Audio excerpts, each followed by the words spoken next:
சுதந்திர தினத்தன்று பிரதமர் மோடி தேசிய கொடி ஏற்றுவதை தடுப்பவருக்கு 11 கோடி ரூபாய் பரிசு அளிப்பதாக கூறியதுடன், நம் நாட்டின் இறையாண்மைக்கு எதிரான நடவடிக்கைகளில் ஈடுபட்டதாக காலிஸ்தான் பயங்கரவாதி குர்பத்வந்த் சிங் பன்னுன் மீது NIA எனப்படும் தேசிய புலனாய்வு அமைப்பினர் வழக்குப்பதிவு செய்துள்ளனர்.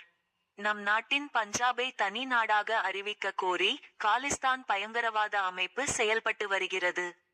கடந்த 1984இல் இந்திரா பிரதமராக இருந்தபோது ஆபரேஷன் புளூ ஸ்டார் என்ற பெயரில் ராணுவம் அதிரடியாக தாக்குதல் நடத்தி இந்த அமைப்புக்கு முற்றுப்புள்ளி வைத்தது.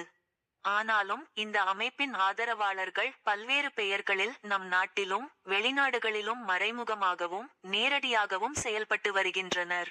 வட அமெரிக்க நாடான கனடாவில் சீக்கியர்களுக்கான நீதி என்ற பெயரில் காலிஸ்தான் ஆதரவு அமைப்பு செயல்பட்டு வருகிறது. அந்த அமைப்பின் தலைவர் குர்பத்வந்த் சிங் பன்னுன் சமூக வலைதளங்களில் அவ்வப்போது வீடியோ வெளியிட்டு வருகிறார். இந்நிலையில் கடந்த மாதம் 10ஆம் தேதி நம் அண்டை நாடான பாகிஸ்தானின் லாகூர் பிரஸ் கிளப்பில் நடந்த மீட் தி பிரஸ் என்ற நிகழ்வில் வீடியோ கான்பரன்ஸ் வாயிலாக அவர் பேசினார். அப்போது இந்திய சுதந்திர தினத்தன்று பிரதமர் மோடி தேசிய கொடியை ஏற்றுவதை தடுப்பவருக்கு 11 கோடி ரூபாய் பரிசு வழங்கப்படும் என தெரிவித்ததுடன், பஞ்சாப், டில்லி, ஹரியானா, ஹிமாச்சல பிரதேசம் ஆகிய மாநிலங்கள் அடங்கிய வரைபடத்தை சுட்டிக்காட்டி இனி இது காலிஸ்தான் என அழைக்கப்படும் என்றும் குறிப்பிட்டார்.